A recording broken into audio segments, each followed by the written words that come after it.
BJP को अगर 2027 जीतना है तो उसे दोनों ही पहलू सॉल्व करना है, एक साफ सुथरा प्रशासन देना है और साथ में जातिवाद के, इस प्रचंड जातिवाद के आरोपों से भी अपने आप को दूर करना है।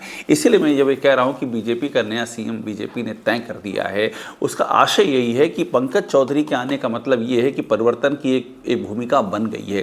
गोरखपुर से दो बड़े नेता नहीं हो सकते हैं, ये सभी को मालूम है, और वैसे हो भी जाएं सामान्य हालातों में ये असामान्य हालात हैं। बीजेपी लगातार गिर रही है यूपी में, ऐसे में ये ब्लंडर कोई भी समझदार पार्टी कर नहीं सकती है।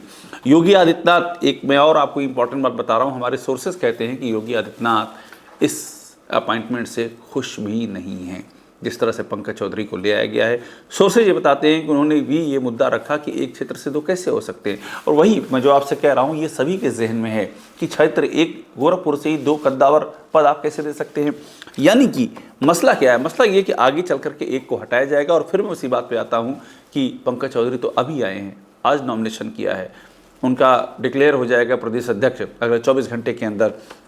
यानी कि छोड़ना किसे होगा, तो छोड़ना होगा योगी आदित्यनाथ को। ये नींव एकदम तैयार हो गई है, साफ साफ चीज़ें नज़र आ रही हैं, कहीं कोई भ्रम नहीं रह गया है।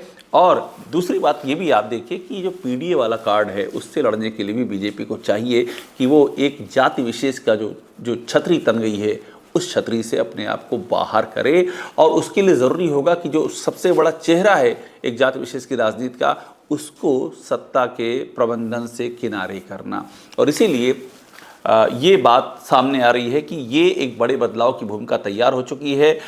वित्त राज्य मंत्री पंकज चौधरी बीजेपी के नए प्रदेश अध्यक्ष, और इसके बाद का अगला जो कदम होगा वो होगा बीजेपी के नए मुख्यमंत्री का।